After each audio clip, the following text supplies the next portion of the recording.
to the Weird Warriors podcast. Normally, this is a podcast where we cover the Weird War Tales comic book series published by DC Comics from 1971 to 1983. However, today, this is going to be a special episode.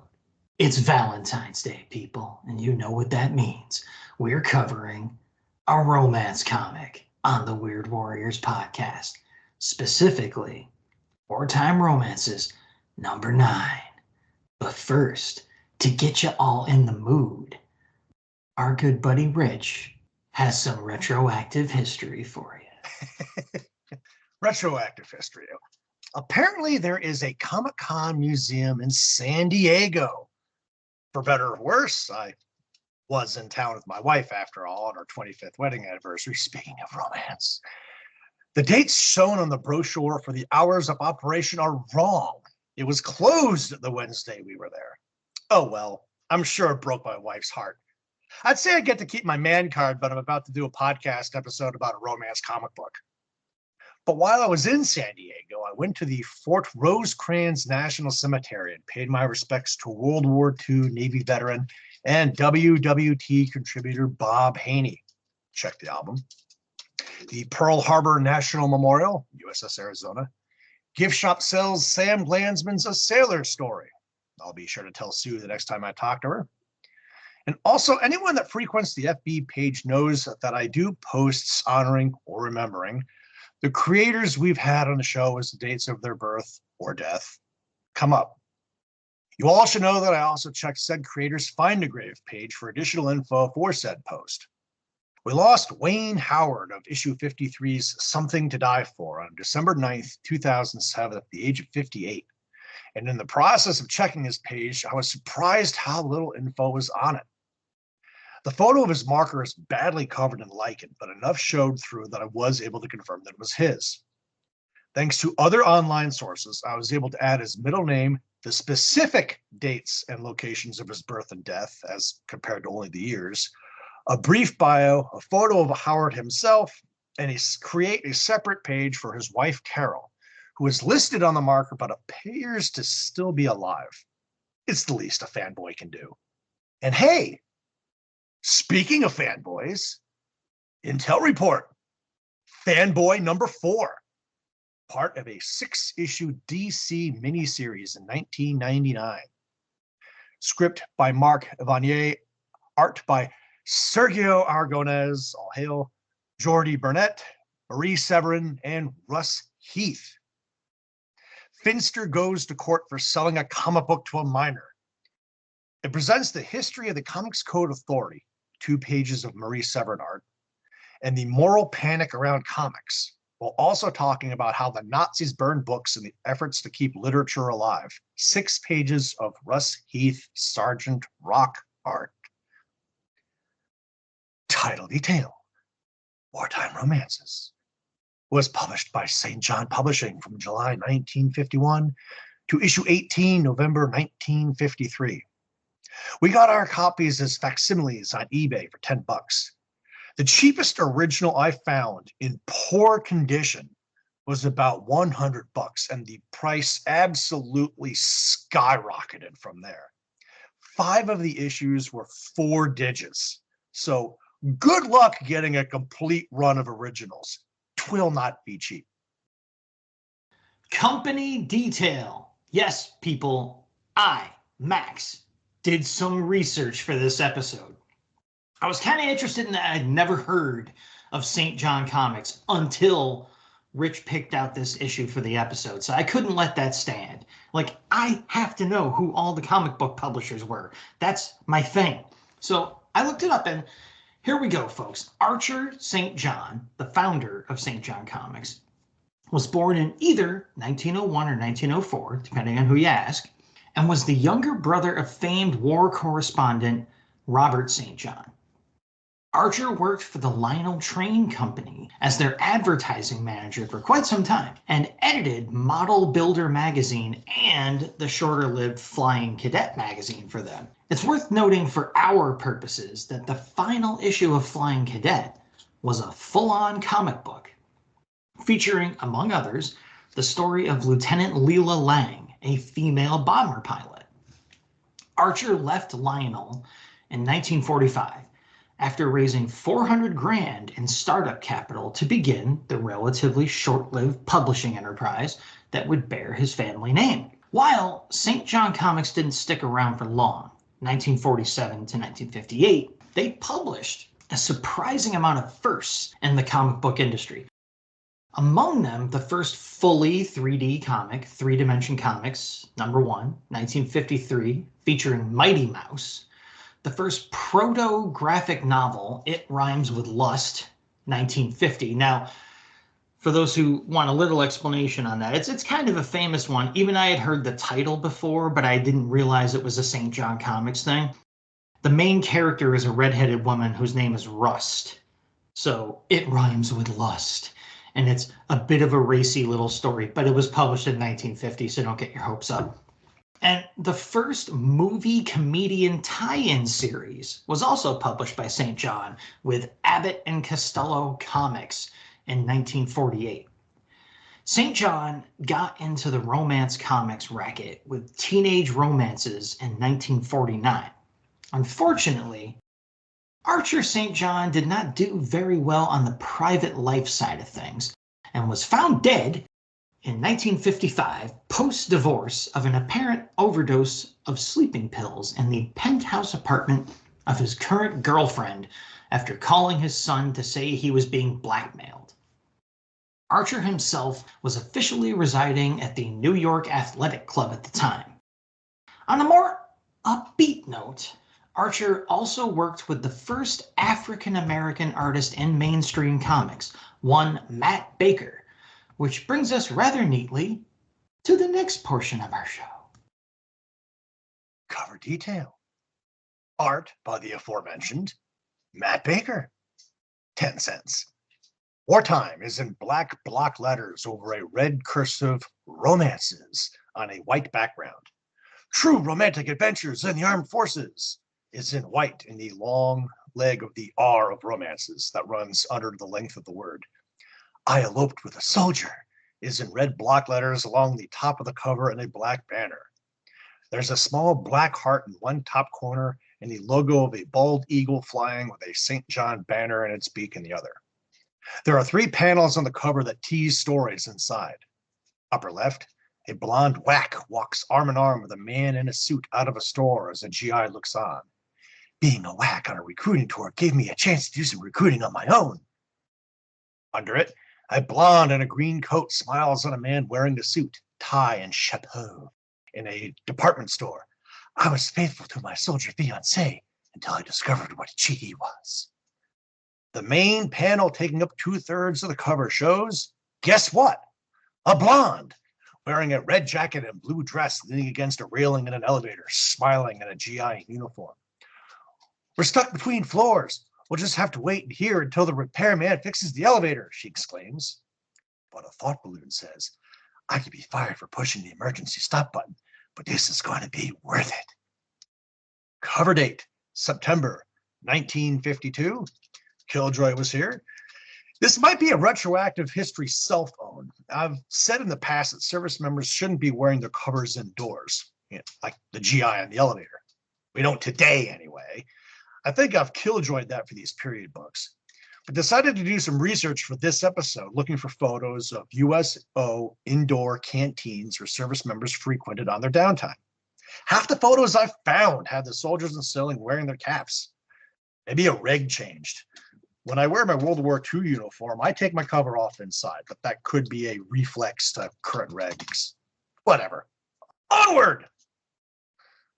All right, so comments and commendations on this cover. I'll kick it off and say right here at the top that this, in my opinion, is the best part of the book, folks. Now, that's not quite as big a slam as you might think, because Matt Baker is simply a fantastic artist.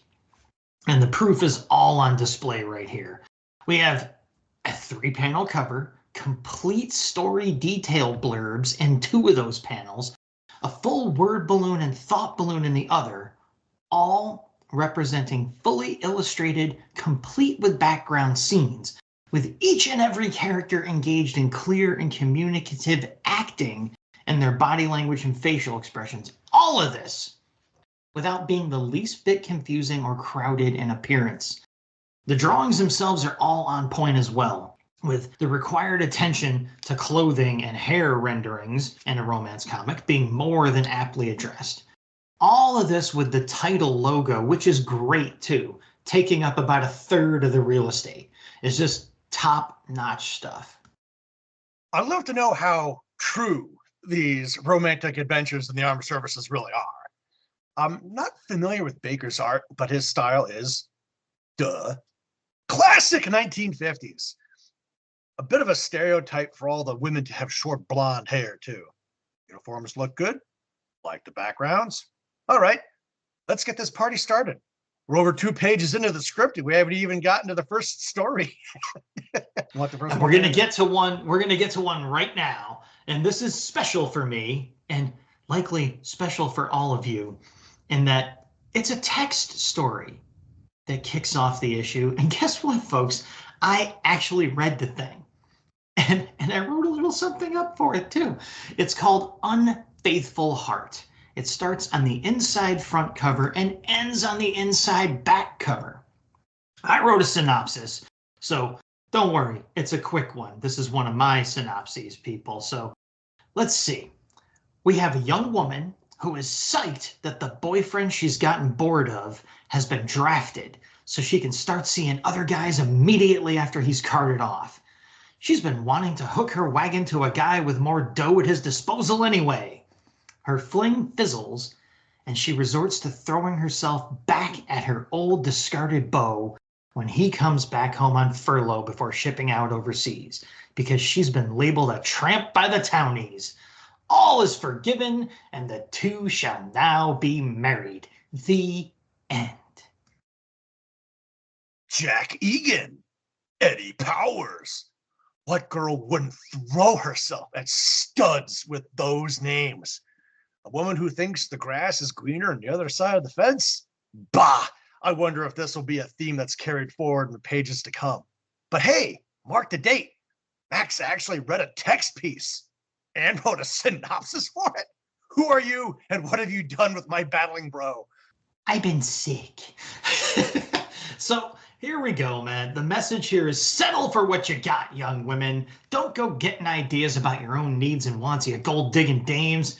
Who cares that women are second-class citizens in this surely never to be repeated period of American history and are forcibly dependent on men's protected place in the workforce to earn capital and freedom? Bah! I wonder if this will be a theme that's carried forward in the pages to come. Story number 1. Furlough Trouble. 6 pages. The usual problem comes into play here as we don't know who wrote the script or did the pencils, but the inks are by Ric Estrada. I was an elevator operator in one of the better hotels in our city, and my fondest dream was to be able to afford a room there someday and be escorted to the best places in town by someone who didn't worry about the size of the bill. How about going with me to the servicemen's canteen tonight, Mary? That's not for me, Julia. I don't mind entertaining servicemen, but I'd rather stick to the kind who can afford to stay in a hotel like this. That sergeant by the front desk. He's just as much a serviceman as any in the canteen, but he can afford to take one of the most expensive rooms here. I bet I can get him to take me out. It's a bet. Maybe it'll teach you to not be so cocky. I'd planned exactly how to introduce myself to the sergeant, and later in the day, when I got a signal to stop at the 10th floor, the sergeant got on. I waited until we were between floors, then quickly reached over and slyly pushed the stop button. What's happening? I don't know. Something's wrong. I better phone the starter. I only pretended to phone the starter. The sergeant was completely taken in. He's going to have it fixed. We just have to wait. I'm terribly sorry. That's all right. It's not your fault. My name is Jimmy Gray, Sergeant, U.S. Army. What do the fellows call you, besides beautiful? Mary Cook. And there are no fellows, as you put it. Then how about joining a lonely serviceman for dinner tonight? I snap out a salute. Sergeant Gray, I shall report for duty as requested. That was all I wanted. There was no need to wait any longer. Why, look, it works again. They must have fixed it. I'm glad it took as long as it did. Otherwise, I might not have met you. I don't know whether I derived more pleasure out of getting the date or seeing Julia's look of amazement when I told her. She was just jealous of the fact I'd been able to find someone worth dating. Our cab that night took us right by the canteen to Armonk's, a high-end restaurant. Money didn't seem to matter to Jimmy. Everywhere he went, he was lavish. By the end of the evening, I knew I'd made a hit with Jimmy. We went out again the following night, and every night after that for a week. The more I saw of him, the less I thought of his money.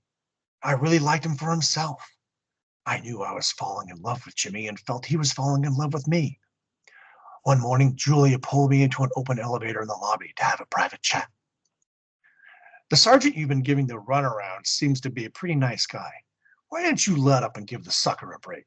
He seems to be falling for you, and you're only interested in his money. I would have told Julia the truth, but I was afraid she might ridicule my change of heart. So I said the opposite of what I felt.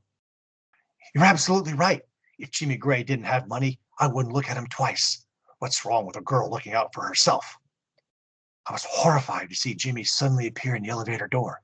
Nothing, I guess, as long as I'm not the guy getting stuck. I would have given anything not to have spoken those words, but it was too late. Jimmy turned and walked away. I tried to go after him, but was reprimanded by my boss for annoying the guests. I didn't see Jimmy anymore that day, and went off duty a very lonely, broken-hearted girl. The following morning, I found out Jimmy had checked out and not left a forwarding address. Day after day went by. I couldn't think of anything except how much he meant to me. Finally, I could stand no longer being alone with my thoughts and asked Julia if I could go to the canteen with her. I'd only been there a short time when I was elated to see Jimmy and rushed over to him. Oh, Jimmy, I've been hoping to find you again, yet I never expected it would be here with all the money you have. I don't have any money. I spent it all on you. I was having the one big fling I promised myself. You don't have any money? What a joke! Go ahead and laugh. I'm getting out of here.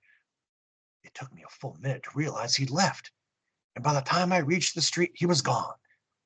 I went back inside and gave a note to someone who knew him. Writing it was the most difficult task I'd ever had. I had to tell him how wrong I'd been and let him know how much he really meant to me. I was on the night shift, and the evening was endless. All my thoughts were on the canteen, hoping Jimmy had returned, received the note, and above all, forgiven me. When he suddenly stepped into the elevator, I knew my prayers had been answered. As soon as I started the car, he took me in his arms. What are you doing with that button, Jimmy? Just a little trick I learned from you, darling. That stops the car between floors. I want you all to myself, now and forever. The end. All right, so no killjoy. We're going to go straight to comments and commendations. And will you look at that? A young woman who would like to date someone of means in this era of a woman's limited access to earnings. For shame! The art is executed ably all around, even if the page and panel designs are generally cramped and overcrowded by text, which will be a theme coming up. The opening splash panel at least gave our mystery artist a chance to strut their stuff. With a fully appointed and detailed hotel lobby, populated by figures other than just our principal players, the oops, the elevator stopped ploy is pretty long in the tooth and was likely a comedy trope even at the time this issue was published. But it was nice to see a woman employ it for a change. Yes, Mary's motives can be seen as mercenary, but she does come around, and her friend does seem to set her up for the fall, even if Mary says what she thinks her friend wants to hear in the moment. I'm not willing to judge Mary as harshly as the writer likely intended, as these stories all seem to be trying to admonish young women not to be too selfish in their desires. Spoiler alert. They packed a lot into a 6-pager here, so I'd say the cover story held up its end overall. The good old days when elevator operator was a paying job. Page 5, panel 1 of the switchboard operator takes me back too. If Sergeant Gray is coming home from an overseas tour, he probably had a wad of cash burning a hole in his pocket on the fling he was taking. Depending where he went, he might not have had a chance to spend much. One of the briefs I've had in his service was one warning the returning lower enlisted to not spend their deployment money on brand new high-end cars that they would later not be able to afford the payments or insurance on. The timeless tale, the money grubber that actually finds love. I have to say it was hard to find much sympathy for. Gray was more forgiving than I might have been. I don't have a lot of art callouts, although I like Osrin's inks, except for page 3, panel 2 of the taxi scene as they drive by the canteen. Uniforms are good. No killjoy, as already said. I give this one a thumbs up overall. All right. Positive start. Let's see if we can keep the romance alive in our second story, which, is titled Loveless Marriage. It's 8 pages long. Script is by anyone's guess, pencils by Ben Brown, and inks by David Gantz. Synopsis for this little tale goes like this. I worked as a cashier in a movie theater and wasn't too keen on the job, but the days and evenings were made more tolerable by my strong love for Ken Hammer. Although my friends warned me about Ken and told me not to trust him, I couldn't believe them. He meant too much to me. And even when he hurt me more than possible, I still couldn't get him out of my head. Ken met me after work one evening. He was unusually serious as we walked in silence until we reached a quiet spot. I'm leaving soon, Anita. I'll probably be reassigned to permanent duty at the port of embarkation in San Francisco. Oh, Ken, you'll be more than 2,000 miles away. I couldn't bear it. Can't we get married now? There's nothing I want more, darling, but it's more than sensible to wait until I come back. I'll be thinking of you every minute I'm away. I won't look at another boy while you're gone, oh dearest. We shall see. I couldn't understand how anyone could think Ken wasn't to be trusted, for when he kissed me, I was positive he meant every word he murmured. 2 weeks later, when Ken left, my heart went with him. I wrote constantly and spent my lonely evenings thinking of the wonderful times we'd have together when he returned. Grace, my supposed friend, continued to taunt me. You're a fool, Anita, wasting your life on that two-timer. There are so many fellows you could be going out with. Why sit at home mooning? I know what I'm doing. Now cut it out. Someone's coming. A handsome young Army lieutenant paid his admission and went inside. I wouldn't have given him another look, except that a few minutes later, he comes back out to the kiosk and says, I'm sorry, I just realized I've seen the picture. The usher told me to see you about it. I'll be glad to refund your money. By the way, I overheard some of your conversation before. It would certainly be a shame for a girl like you to sit home alone. I'd like to change the situation. The only change I'm interested in, Lieutenant, is the 80 cents I'm refunding you. His smile was sweet. It went right through me. But I remembered my promise to Ken, and that was most important. The lieutenant was persistent. I never knew when I might look up and see him outside the box office. And as the days went by, we became fairly acquainted. His name was Blake Caldwell, and he was stationed in town. I allowed him to walk me home one night and discovered that Blake was witty and gay. 1952, people. Moving on. For a few moments, I almost forgot about Ken. My first sense of confusion came that evening after I left Blake. It was very flattering to hear a fellow talk kindly to me again, and I was almost tempted to say yes when he asked for a date. But I had promised to be faithful to Ken Hammer. I meant it and would have gone on meaning it if it weren't for the conversation I had with Grace at lunch the next day. It's about Ken. He's been running around with one girl after another in San Francisco. It's a lie and you know it. You're making it all up. I'm not. My brother is stationed in San Francisco. He's written to me about Ken. I have one of his letters right here. Ken wants to know if poor little Anita is still carrying the torch. He couldn't have said that. He just couldn't. So, Ken made an absolute fool out of me, promising to be faithful and not meaning a word of it. I was too furious to talk and stormed out. Although I still loved Ken, I had an overpowering obsession to get even with him, to show him I wasn't still carrying the torch. Blake was heaven sent to erase the bitter memories. I never told Blake about Ken. It seemed wiser not to. I saw a great deal of Blake during the next month and welcomed his company as an escape from my unhappy thoughts. Then, one evening, he asked me to marry him. I was surprised. Although I knew Blake liked me, I never thought he was that serious. Blake would be so much better for me than Ken, but Ken still haunted me. I lay awake most of the night thinking over Blake's proposal, but I couldn't decide what to do. That following evening, Blake made the decision for me. He was shipping out overseas from San Francisco. If we were married, we'd have about a month there before he left. In the back of my mind had always been the desire to show Ken how little he meant to me. I couldn't think of a better joke to play on him than turning up in San Francisco as someone else's wife. And so we were married, and a week later we arrived in San Fran. I'd hoped I'd be able to find Ken, but never thought it would be right there at the station. Ken was shocked as I introduced him to Blake as my husband. We exchanged a few words, then Blake and I walked away. I should have been overjoyed at the expression on Ken's face, but I wasn't. Seeing him again was enough to revive the old yearning. Blake and I set up housekeeping in a small apartment and were reasonably happy. I liked Blake more and more all the time, but he couldn't erase the memory of Ken Hammer.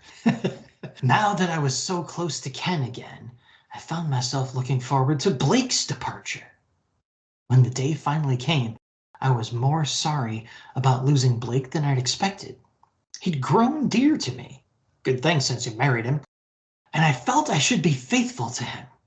After Blake left, I decided to keep myself occupied by getting a job as a file clerk in a San Francisco downtown office. I felt I'd been successful in forgetting Ken and being faithful to Blake. Until Ken showed up outside my office one day after work and insisted I have dinner with him. It was hopeless to fight, and I knew it. I was a lost soul.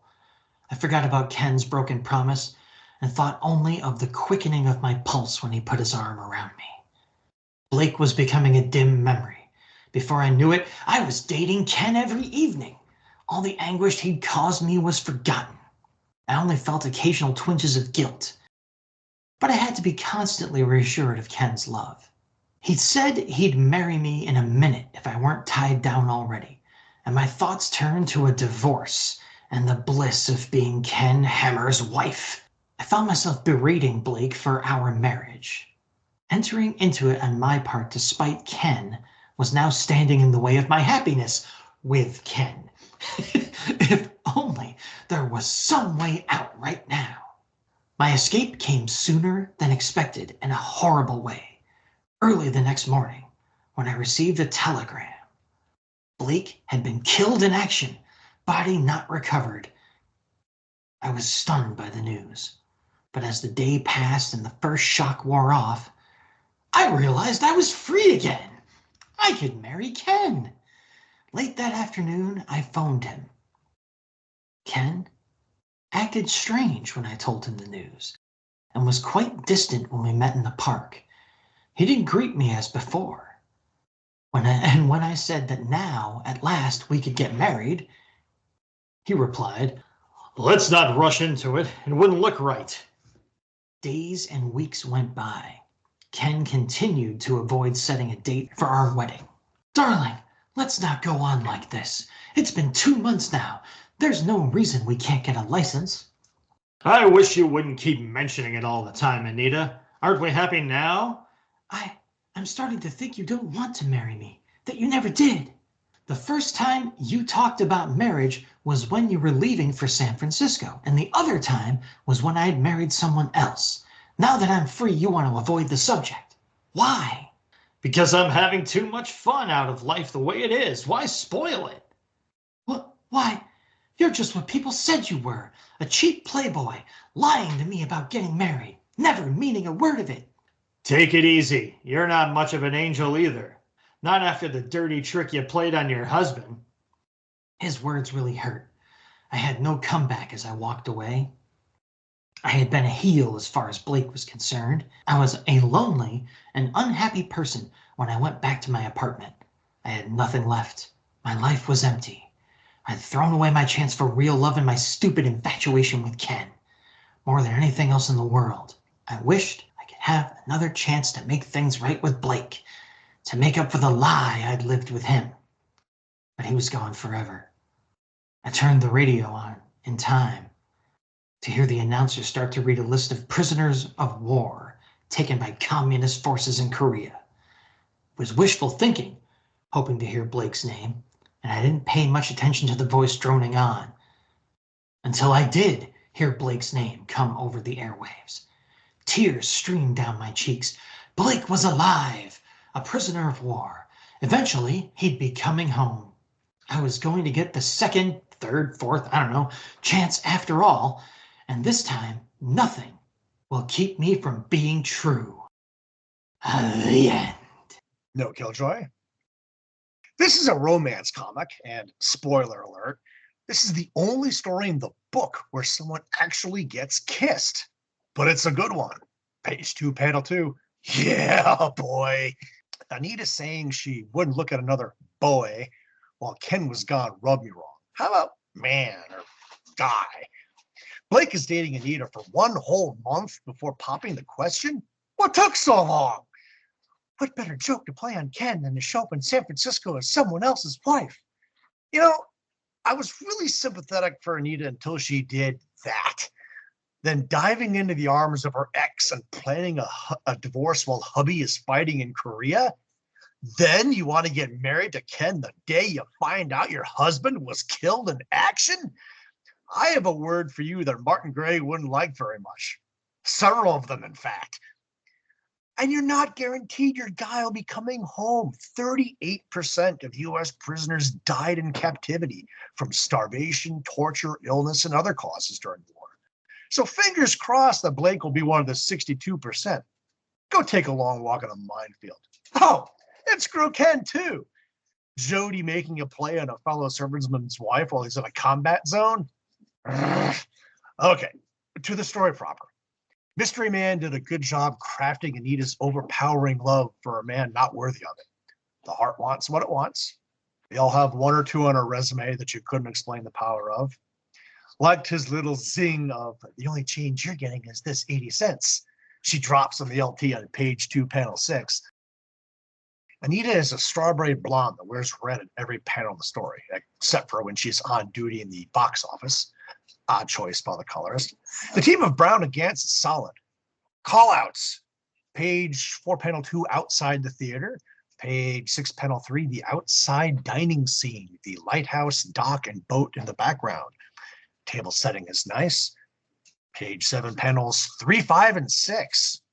Anita getting the news Blake is dead that Max also likes. Her anguish being told to keep waiting to marry Ken. And the realization scene in the art museum. I hate Anita's guts, but all the pieces together work somehow. All right, so this one kicked off with a typically excellent for the genre splash panel. We got well-drawn figures, a nice sense of place, and possibly the best damn clothing drapery in the entire issue, which is really important in a romance comic. It's possibly the most important other than the hair.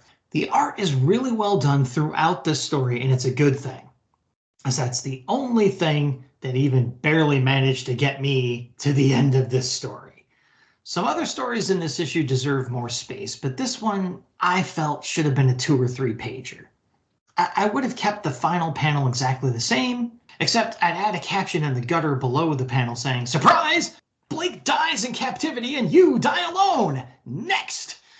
But hey, the artist really did show up for work here, as I said, so let's give them some credit. Rich already mentioned the really nice clinch panel, so I'll call out the exceptionally well done pining shot on page 3, panel 4, with Anita tilting her head to gaze upon Ken's framed photo. The body language is on point in every panel too.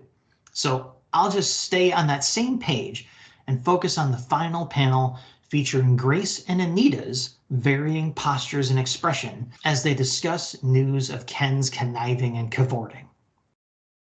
And I really enjoyed the simply drawn but perfectly smug look on Anita's face on page 5, panel 4, as she's striding away after introducing Ken to her husband, Blake. And as for the coloring that Rich mentioned of Anita's outfits, let's read too much into it, shall we? What else are we here for? I say Anita was dressed in cooler colors at the box office window because she was being cool on her romantic prospects like Blake, and she was in more fiery attire when she was feeling more amorous or adventurous. This even holds up to scrutiny, I say, when Anita is out to dinner with Blake in the final panel of page 4 and the first panel of page 5. She's wearing purple, which electoral politics will tell you is a midway point between red and blue, symbolizing her temporarily conflicted emotions in the moment. Ha ha! And you thought I'd take it easy for this issue. And before I go, I'll take another shot at Roy Lichtenstein. Well, there's another shot coming up in the script, but I wrote these out of order. Deal with it. Because why the heck not? And say that close-up of Anita on page 7, panel 3 jumped out at me as a prime candidate for that so-called artist's thieving ways. Guess you missed that one, eh, Roy? There we go. Next up, Shameful Adventure. 7 pages. Script is by someone that's long dead, but that art is by the reason I selected this issue for Max. There's always a reason for these comic books. Ric Estrada. Synopsis. My heart had been pounding with excitement ever since my brother Danny had written he was coming home on leave from the army. He said he was bringing a friend with him, and I was sure it would be another officer. Going out with an army officer would make me the envy of all the girls, and that's what I wanted most. But Danny disappointed me when he told me his friend was only a sergeant. Mark Bricker was very nice, but not what I'd been hoping for. There are always enlisted men around town, and I'd counted on a handsome officer staying with us. I told Helen about my letdown. She thought I was foolish making a big thing out of it, but I thought differently. Rosedale Ballroom had a reputation for being a pretty wild place, and at any other time I guess I wouldn't have gone there. Helen didn't like the idea, but she came along. I don't think we ought to be here, Caroline. Don't be silly. It looks like fun. Say, look at that soldier. If Danny's friend had been that good-looking, I wouldn't have minded his not being an officer. I caught the eye of the good-looking soldier as Ellen turned to leave, and he asked me to dance. If only he'd been an officer. Suddenly, a crazy idea came to my mind. You remind me a bit of my brother. You're the same size. I don't want to talk about your family, only about you. Well, you see, my brother's a lieutenant in the army. He just came home on leave, and your brother's an officer? Why didn't you say so? I mean, we should get better acquainted. Let's go for a drive. His sudden burst of interest puzzled me for a moment, but I didn't think of it again once we were together in his car. By the time I got home, we were old friends. I liked Bob better than anyone else I'd ever met, and I felt I knew him well enough to spring the plan I'd been thinking about for the country club dance this Saturday. He caught on right away. I get it. You want me to wear one of your brother's uniforms. You get it for me, and I'll do it. Just for you. I waited until Friday and then took one of my brother's uniforms from his closet. I managed to get it to Bob, as we planned, and the next evening I met him to go to the dance. Unfortunately, not many of my friends were at this dance, but I knew those that were looking at me. Enviously, I was in heaven. Bob left to make a phone call, and I thought he would never come back. When he did return, he seemed to be in a big hurry to leave. I was a little annoyed at Bob for leaving so soon, but it is impossible to stay angry with him for long. He did things to my heart no one else had ever done. Then I had an idea that would really make the girls sit up and take notice. Ellen's folks have invited the whole gang out to their country place. Why don't you come too? I'm sure they wouldn't mind, especially if they think you're Lieutenant Robert Grant. Bob agreed. Sunday was a beautiful day, just right for a drive to the country. I was proud of Bob. He looked handsomer than ever. I suddenly realized that Ellen had seen Bob at the Rosedale Ballroom and steered him away. My plan worked perfectly as all the other girls fawned over Bob. All the way home that night, I carried with me the thrill of their jealous glances. Bob didn't seem to mind the game I was playing, but wanted to walk me to my front door when he dropped me off. Unfortunately, Danny and Mark were outside talking, and Danny invited Bob in for coffee. I couldn't figure out why Bob didn't make some excuse and then leave instead of prolonging the situation. I was terribly nervous and was sure Danny was going to recognize his uniform. I knew Bob was as uncomfortable as I was, and he was pretty glad to get away as soon as he could. Don't you think he's wonderful, Danny? No, as a matter of fact, I don't. There's something phony about that guy. I'd stay away from him if I were you. You've no right to talk that way about him. He's certainly more fun than anyone you know. I like him and intend to keep on seeing him. Okay, sis, it's your own funeral. And I did continue to see Bob. We went to a party that Wednesday at Nancy's house, but had to leave early when he got a sudden headache. I knew Bob didn't really have a headache. I was certain Bob was in love with me and was so used to seeing him in a lieutenant's uniform, I'd almost forgotten he wasn't really an officer. Then the next morning, my mother startled me by reading a story in the newspaper that Nancy's house had been robbed the night before. Some impulse made me call Helen, and I was almost afraid to ask the question that was already on my mind. Her house had been robbed during their party. I didn't want to put two and two together, but I had to. Bob had been anxious to leave early both times. That would mean he didn't care for me at all, that he was playing me for a fool all the time. When Danny walked into the room, I knew the only honest thing to do was to explain the whole situation to him. He's been impersonating an officer. That could be a pretty serious offense. It's all my fault. It was my idea in the first place. All I thought of was about showing him off. I didn't mean any harm. When we went to the dance at the club. The club? That settles it. There was a robbery at the club the night of the dance, too.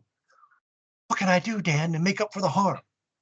I'd say the best thing is to help nab him by continuing to play along. Being in an officer's uniform had made it that much easier for Bob to get around. Danny wanted me to meet Bob as arranged at his hotel, and he would contact the authorities. It was a forlorn hope, but I kept praying that we were wrong about him. When Bob stepped outside, he looked glowing and handsome. Then everything seemed to happen at once as Danny and the detective suddenly blocked his path. Okay, Grant, you've used my uniform long enough. So she told you, did she? Well, it was her idea. The detective grabbed Bob and spun him around to put the cuffs on him. I suppose it was her idea to commit a series of robberies around town. I think we'll have a look at your hotel room. I learned the truth later with Danny and Mark. Bob was a complete phony. He wasn't even in the Army in the first place. He'd been working the racket for a while and had a police record. How could I ever face my friends again? But Danny was sure that since I had enough character to speak about my suspicions, that it would soon all be forgotten. Things have a way of working themselves out. I had the feeling that the close of a shameful adventure was only the beginning of happiness, as I agreed to go on a date with Mark that very night. The end. After that breathless rendition, we're going to skip Killjoy because there is none. Fantastic. Just to see, you know, if there was any, Rich would catch it. So I'll kick off comments and commendations here and say, hey, for me, how romantic. Happy Valentine's Day, buddy. Yes, I am a known mark for the artwork of Ric Estrada. But even here, in this early effort, I say it's easy to see why. The opening splash panel is excellent, marred only by the narrative scroll that's kind of awkwardly plopped down into the lower right corner. Although that does perhaps accurately reflect the young woman's overly excited inner monologue, almost completely erasing the presence of her own mother sitting directly beside her, because that scroll like covers up most of the mother sitting on the couch. So I read into it too much, as I do, and gave it that function. So let's see here. Yeah, so let's say it's on purpose. This may be one of Estrada's early outings, like I said, but the flair of his developing style is still apparent here in the enormous eyes sported by both the men, page 2, panel 7, and the women, page 3, panel 3. and the exaggerated anatomy in general, especially the waspish waists that abound throughout. Heck, even the arched eyebrow expression of our boy Danny in the splash panel gives some pretty strong Estrada vibes. The art is generally cramped by the text, a common condition in this issue, but still manages to shine through in several places. One spot I simply must call out is the close-up of Caroline on page 5, panel 3. Now here's where my out-of-order recording comes back to cash its check. It's the kind of panel that immediately makes me think it must have been stolen by Roy Lichtenstein for one of his pieces of so-called art. I did some brief looking around, but honestly could only stand to Google articles related to that creep for a couple of minutes. So I didn't find that he used that picture in particular, but you gotta admit it would be a prime candidate. As for the story itself, jumping off my rant box, hey, we have another woman who wants to date an officer rather than a shabby, good-for-nothing enlisted man. I gotta say, though, the lengths she goes to pursue her goal are more than damning enough, where I was hoping she'd get less than a happy ending in this particular tale. Overall, though, the cramped word balloons and the general pacing of the story made me a little tired of this one before it ended, even with Estrada's work being there to inspire my interest. Seeing Estrada's name in a 1952 comic surprised the hell out of me. But upon doing the research, I found out he was 24 when this issue came out. His style definitely changed over the years, and I think I like his early stuff better. Page 2, panel 4 of The Band in the Foreground is Bob and Caroline get acquainted. Page 5, panel 3 of Caroline getting defensive when Danny tells her opinion of good old Bob that Max already called. Page 7, panel 3 of the cop putting the cuffs on Bob. Caroline on page 1 reminds me a bit of that meme of the overly enthusiastic wife that says, "You got promoted? What rank are we now?" I was over Caroline on page 1, which sets the record for this book because, spoiler, I got over everyone eventually. Then she doubles down on page 2 by having Bob impersonate an officer with her brother's uniform. But on the flip side, you get the idea that Bob isn't on the level on that same page. The two main characters suck, and we have 6 pages to go. Impersonating an officer, if you're in the service, which this guy wasn't, with intent to defraud, which this guy was, comes with a maximum penalty of 3 years of confinement, dishonorable discharge, total forfeiture of benefits, and reduction to private. Being a civilian, he probably only gets the first penalty along with a permanent bar to enlistment. So yeah, a bad idea all the way around. Another clue was on page 4, panel 6, when Danny asked Bob what outfit he was with, and Caroline interrupted Bob's slow answer. But to keep with the all is forgiven by the last panel of the story theme in this book, Bob arrested for theft in Danny's uniform, thanks to Caroline, only a few hours ago, and Bob asks her out on a date. Sure. All in a nice little bow. Yeah, man. I tend to take the side of the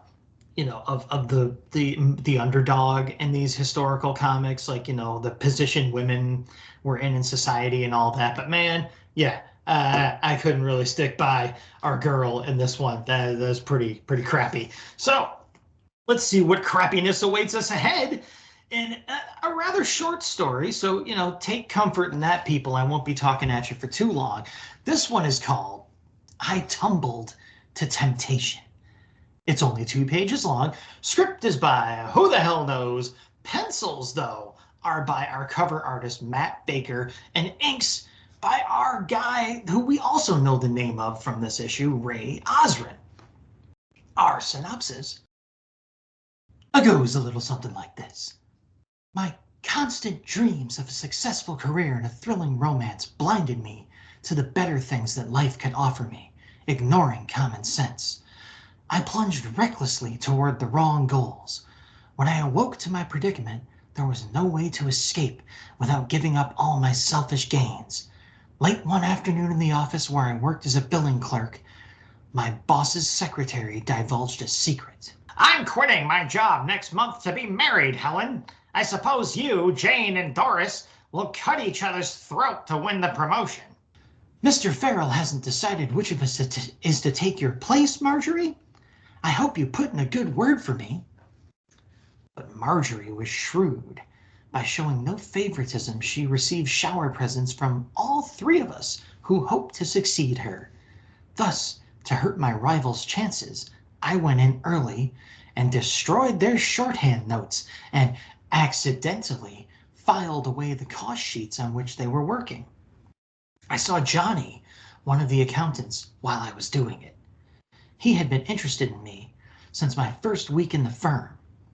Although I dated him, I'd never thought of taking him seriously because I was secretly in love with my boss. I misplaced and disarranged my rivals' work so frequently that I couldn't escape their suspicion. But they had no proof against me. Marjorie left on Friday. The following Monday, my mischief paid off, for my boss, Jim Farrell, called me in to his private office. You've chosen me to take Marjorie's job as your secretary. How wonderful. Your work has always been satisfactory, Helen. I'm sure you and I will get along together.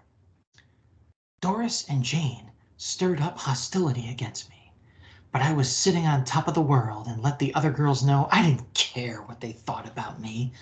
Jim favored me in every way and had taken me out for luncheon 2 days in a row. I was confident I could make him fall for me, so I cut my last tie with Johnny. I can't go out with you tonight or any other night, Johnny. Go find yourself another date. Sorry you feel that way, Helen. Let me know if you ever have a change of heart. Whenever Jim and I were alone in his private office, I took every opportunity to arouse his romantic interest in me. I succeeded, and Jim began taking me out almost every morning. Then came the surprise I had not expected so soon, when he admitted he had fallen in love with me. As soon as it became known around the office that Jim and I were in love, Doris stepped in one day while Jim was out. Don't be upset, Helen. It's not your fault you hadn't been told.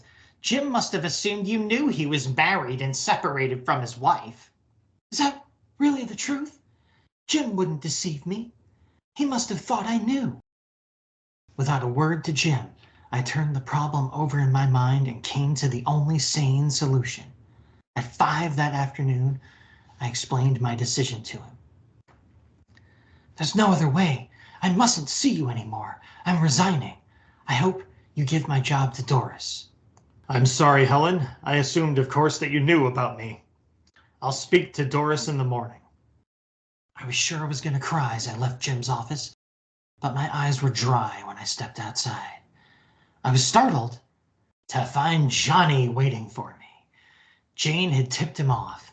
My dream of being a private secretary and carrying on a romance with Jim had been thoroughly shattered, but something much better had taken its place. Johnny had a reason for suggesting that I take only a temporary job, and it required Jane and Doris agreeing to be my bridesmaids. The end. I'm sorry. Is this a military romance comic? There's not the slightest reference to the armed forces in this tale at all. Fine. What do I want for the 2-pager? The timeless tale of the professional backstabber. And all is forgiven in the end as usual. And we'll be your bridesmaids as you marry a guy you treated like trash. Helen is a busy little bitch. Jane and Doris should have hung her out to dry and let her get humiliated when she got more involved with her married boss. Women are catty like that, right? What's the over-under on this one ending in divorce? I generally like the art, but don't have any call-outs because the text balloons seriously take up half of each panel. All right, so yeah, this obviously should have been a 5 or 6 page story. Poor Matt Baker's art is practically buried, as Rich mentioned, beneath the encroaching narrative captions and dialogue here. Panels 3 and 4 on page 2 are an almost comically bad example of this, but it's nearly as evident in every other panel of the story. And yeah, Just like our heroine in the last story, even I can't find a way to defend the actions of our so-called protagonist in this one, folks. Solidarity, Helen. Look it up.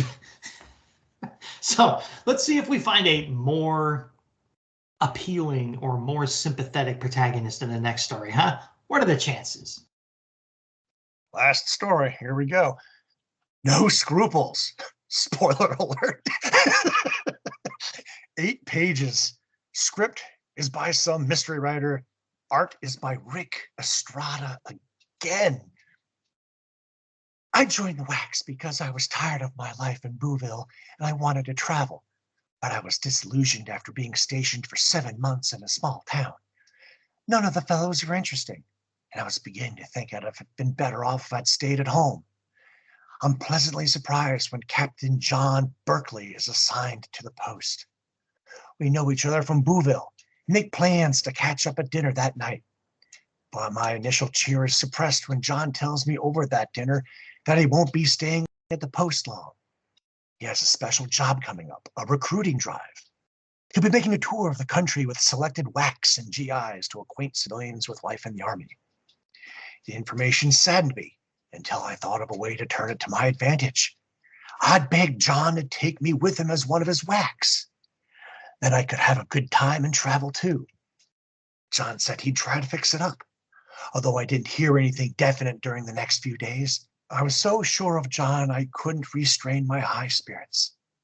When I was finally summoned to the CO's office, there were 3 other WACs standing at attention. You girls have been selected as representatives of the Women's Army Corps in a recruiting drive. You'll receive detailed instructions from Captain John Berkeley, who is in charge of the group. But I want you to understand that the eyes of the public will be on you. Be model soldiers at all times. I hardly listened to the CO. All my thoughts were on travel and the thrill of seeing all the places I'd heard about. The next day we were on our way by train. Reporters greeted us at the station, and John was all business. The pleasure of the moment was somewhat spoiled by his attitude. We traveled from city to city. The attention we received was overwhelming. We had to answer questions, pose for pictures, and make speeches. I was certainly having my wish fulfilled. John assured me that we'd go to dinner dancing when he got a breathing spell, but I knew he wouldn't have any free time. He was too conscientious. So I began to cast around for someone else to occupy my spare time. We were in Chicago. We're going to be there a week. At the end of a special broadcast devoted to answering questions about Army life, we were on our own for the evening. As usual, I had nothing to do until I was approached by a dark-haired man with a pencil-thin mustache and a pinstriped suit. Excuse me, Miss Fraser. I waited until the end of the broadcast to talk with you. I'm meeting some friends downtown. We're making a tour of the night spots. I thought you might like to join us. Stan Walker was the answer to a maiden's prayer. I was prepared to have my first real fling since the tour started, and knowing John saw us leave together made me feel even better. Their people knew how to have fun. We went from one nightclub to another. Each place was more gay than the one before. 1952, people. Throughout the week, I was in heaven. Stan seemed to know all the right people, and in between my scheduled appointments, I saw a great deal of them. The more I saw of him, the more I liked him. One night, he led me into a little room off to one side and put his arms around me. Honey, before you go, I'm going to give you the biggest blowout ever at my summer place by the lake. Just for you. It'll start in the afternoon and go on till morning. It would be wonderful, darling, but you must have forgotten we're leaving town tomorrow morning. Oh, come on, Lucille.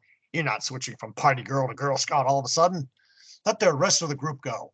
You can join them later. All right, Stan, I will. Early the next morning, I called John and asked if I could talk with him. I'm sorry, Lucille. This time you're asking for too much. Apparently, you're not sincere about the tour. No one's excused except in the case of emergency, and I would hardly call this an emergency. You're jealous of Stan. You're being narrow-minded. This is your way of separating us. It's useless trying to reason with you. We're all meeting in the lobby in an hour for the bus to take us to the town hall in Elgin. I advise you be there. I guess I was lucky that John was a friend. Otherwise, he might have taken advantage of his military position to repay me for my outburst. but I didn't think of it at the time. I was too angry. I was so miserable about missing Stan's party that I sat down, ejected and alone. Stan suddenly appeared. His car was outside and he still wanted me to come. It didn't take long for me to make up my mind. The only person who might turn me in was John, and I felt like I could handle him. From that moment onward, I never gave a thought to the possible results of my sudden disappearance. 2 hours later, we arrived at Stan's home. I thought the world was perfect then. But a few hours later, the picture changed when his friend Jim arrived. Stan needed to talk to him, and I said not to be too long, but he was. Stan was paying as much attention to the girl who came in with Jim as he had to me at our first meeting. It looked like a well-rehearsed routine. Had I gone AWOL for a foolish dream? Stan, obviously, would never have missed me at all, now that a more glamorous catch was on the horizon. One of the women at the party tuned in the radio for me, but instead of the recruiting program, we heard something that shocked me terribly. Unfortunately, the program has been canceled due to an accident. The number of casualties are not yet known. The bus in which the military unit was traveling collided with an eastbound truck. Whack Lucille Frazier was the only lucky member of the group, according to Captain Berkeley. She was ordered to stay in Chicago on special duty just before the rest of the unit boarded the bus. He covered up for me. Wonderful. Now you don't have to worry when you get back. How can you say that? Everyone in that unit was right on their toes as far as the job went. If anyone should have been hurt, it's me. Now, don't be silly, Lucille. If that captain was sap enough to lie for you, you ought to take advantage of it and have a good time like the rest of us. Tears started streaming down my face. You don't understand. You'll never understand. I want to go to John. Will you drive me back? And leave the party? I think not. All right. I'll get to Elgin by myself. I hope I never see you again. Stan laughed as I stormed out. I caught a bus to Elgin. It was a tortured 3-hour ride. I kept thinking about my selfishness, about the way John had protected me. But most of all, I wondered what he thought of me then. When we arrived, I raced over to the hotel, hardly able to wait to ask for John's forgiveness, to assure myself he wasn't badly hurt. And I knew as I ran that there was only one reason for my concern. John meant more to me than I realized. His head was bandaged, but he was standing and in uniform. I ran to him, and when I felt his arms around me, I knew real happiness. I've been such an idiot, not knowing what I wanted, but now I know. Honestly, John, honestly. I know, darling, don't worry. No one was seriously hurt, and everything's going to be okay from now on. The end. Hey, how about that? We have some Killjoy and a history minute for you. Because I'm always looking for something extra to talk about on this show, I decided to see what links I could find associated with the rail car named Chicagoan on page 3, panel 5. The Chicagoan was a passenger train operated by the Atchison, Topeka, and Santa Fe Railway that ran between Chicago and Oklahoma City. The train was introduced as the Chicago-Wichita service in 1938 and extended to Oklahoma City with Dallas through sleepers the next year. The Chicagoan ran until 1968. Many of us know the popular song On the Atchison, Topeka, and Santa Fe, written by Harry Warren with lyrics by Johnny Mercer. Song was published in 1944, spanned the hit chart in mid-1945, and won the 1946 Academy Award for Best Original Song in The Harvey Girls, where it was sung by Judy Garland. Maybe I'll put a link on the show page. I love it. Great tune. Honestly, it's more than likely just the name of an individual passenger car that's still done today, by the way. But who knows? The reference is accurate to the time period. All right, nice little musical interlude for the show. I'll have to check that out too. Again, people, I do have access to the script before we record, but I purposefully skip the History Minute stuff so I can hear it during the recording kind of fresh. And that's just really cool. I love when you drill down and find little nuggets like that, man. And it obviously inspired me to do a little research of my own at the top of the show on the company. So comments and commendations on this story in particular. And of course, we have more early Estrada excellence here, folks.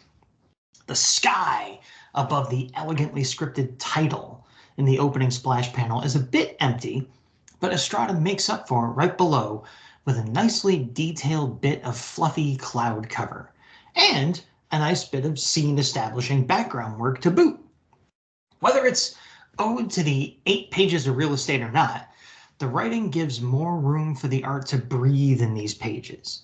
Not entirely, though. Check out page 3, panel 3, allowing for plenty of focus on Estrada's romance-ready close-ups. Those oversized eyes make a heck of a comeback here. Pages 2 and 5, panel 6, as do the waspish waists and slightly exaggerated general anatomy that let you know that this is an Estrada outing after all, folks. Our gadabout Stan is drawn like just enough of an evil Clark Gable to establish the visual contrast between him and John. And yes, we have another main character whose actions I simply can't excuse. But hey, page 3, panel 6 did feature a "why don't you smile, honey" gag when she was being photographed, so maybe that's what set Lucy off? Nah, she was rotten from the start. This story had great art, it was paced pretty well overall, but man, yeah, a despicable main character here, sorry. So much for being that model soldier the CEO wanted you to be, eh? The title says it all, because Lucille ain't got any scruples. I know that Lucille and John know each other from home. That whole fraternization between officers and enlisted thing I talked about in the last romance issue still applies. This story pissed me all the way off. You know what we call soldiers like her? Shitbags. It is absolutely mind-blowing to me that Lucille really thought John was going to let her skip out on a unit movement to go to an effing party. The more I think about this, the more it sets the NCO and me off. You're in the Army. It's not a damn social club. You went AWOL. For a short-term violation like that, you could be confined to a month jail or lose 2/3 of your pay for a month. No party is worth that. But John covered for you, so congrats. He could have canceled your orders and sent you home, but he knew you from back in the day, and there's something to be said for officers giving their men a second chance when they screw up. So I won't bag on him too hard. Except for that last panel when all is forgiven and they cement their relationship status. Get bent, lady. And let's talk about Stan. Sharp suit, pencil mustache, cigarette. If you're not getting a bad vibe off this dude by the end of the first full page after we met him, you're not paying attention. Certainly by the end of the second full page. Surprise him, Seal. He's a scumbag. The only Bouvilles that came up online are in France. But Elgin is in a western suburb of Chicago, so that plays perfectly into the story of the bus getting hit by an eastbound truck. To the story, though, it's pretty well written, and I'm discovering I do indeed like Estrada's early style. Art call-out. Page 1, panel 1 is great. As Max said, the clouds, the Quonset huts, the guard tower. Same with page 2, panel 4. But I think he overdid it with the water towers. Page 7, panel 1 catches the sliminess of Stan with that greasy smirk as he makes his move on Lucille. Final judgment. Despite everything in it that irritates the daylights out of me, and there was a lot, I somehow ended up liking this one too. Maybe I'm just letting the 50s be the 50s in the whole book or something. So, what's next? A half page of jokes called "Have You Heard This One?" And I'll read a couple for you here. A man went into a drugstore and forgot the name of the medicine he was sent for. What does it sound like? Said the druggist. It sounds like a large city. Well, let's see, mused the druggist. London, Chicago, San Francisco, Liverpool. That's it, said the man, brightening up. Carter's little Liverpools. Yuck, yuck, yuck, yuck, yuck, yuck, yuck, yuck, yuck, yuck. The following notice appeared in a rural paper. On Wednesday evening, the Ladies' Aid of the Methodist Church will hold a rummage sale. This will be a good chance to get rid of anything not worth keeping, but too good to throw away. Bring your husband. Yuck, yuck, yuck, yuck, yuck, yuck, yuck, yuck, yuck, yuck. Text version of the old DC khaki axe. Stunningly average. Oh, murder. Yeah, and again, surprising people. I read this one and I actually enjoyed it overall. It was a nice look into like the cultural tone of comedy at the time. Yes, very much in the take my wife, please, kind of almost vaudeville level jokes here, but it was leagues better, in my opinion, than the usual humor pages in these comics. And I'm not just saying it. I'll read this one, at the end here, but I'm not just saying that because one of the jokes revolves around Mark Twain discussing the Bacon Shakespeare controversy. Okay, maybe I am. What about it? So here's the joke I'm talking about here. During a visit to London, Mark Twain was a guest at a banquet of English scholars. The conversation drifted to a discussion of the Bacon Shakespeare controversy. Finally, a Baconite turned to Mark Twain and begged him to commit himself. "I'll wait until I get to heaven and ask Shakespeare who wrote the plays, or who wrote his plays," the American humorist answered. "I don't think, Mr. Clemens, that you will find Shakespeare in heaven," replied the Baconite. "Then," said Clemens, turning the full beam of his genial charm upon the man who knew so much about the future population of heaven and hell, "you ask him." Love it. So for those who might not be as nerdy about Shakespeare as me, the Baconian theory of Shakespearean authorship contends that Sir Francis Bacon, philosopher, essayist, and scientist, wrote the plays that are publicly attributed to William Shakespeare. So I did not expect to find a Bacon Shakespeare controversy with Mark Twain shoved in there too. A joke about heaven and hell. This is pretty layered and deep for one of these things. Absolutely sidelined me. So I don't know. Maybe I'll read more of these things as time goes on.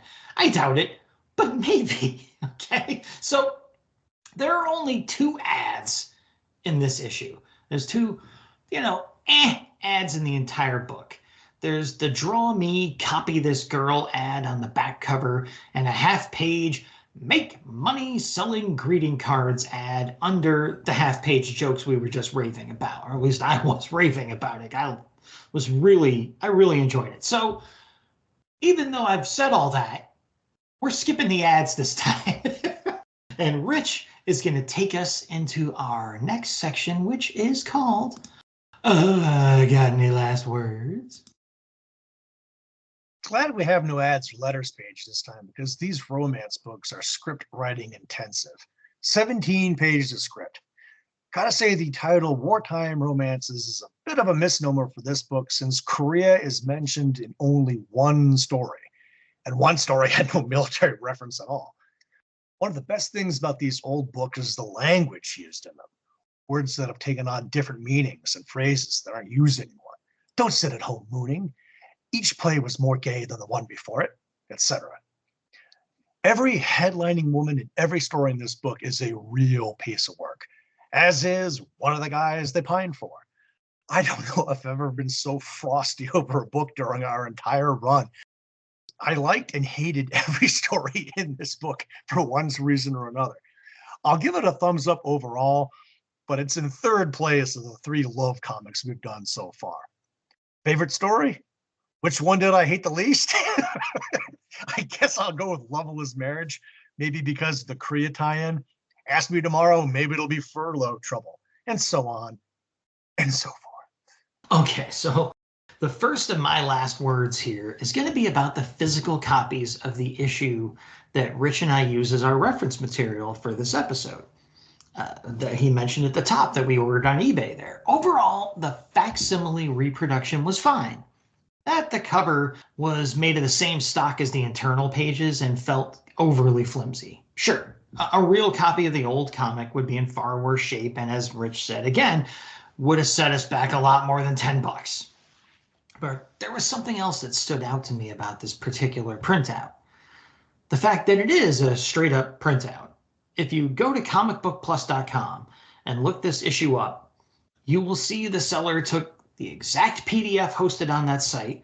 They're all downloadable when you set up a free account over there, and all the books are certified public domain, so nothing shady's going on. You go to that PDF of Wartime Romances number 9 that they're hosting on Comic Book Plus and hit print. Boom, you would have the same thing that we got based on what paper you used. I originally thought maybe this seller had left out the ads in this issue, so that's why I went to Comic Book Plus to see if I could get us the missing material. And nope, the 2 measly ads we had in our facsimiles were the only ads in the issue. I also saw that those ads, especially the one on the back cover, had the exact same water damage marks on the site on the site and in the printed copies we ordered. So I would advise people, in my opinion, to just go look at the issue on Comic Book Plus myself, unless you really need that physical copy in your hands. Okay, that aside, as for the creative contents of this comic book, well, this one was a bit of a slog story-wise, but the art was generally great. And I'm not just saying that because we got 2 excellent Estrada outings in this issue, but that didn't hurt.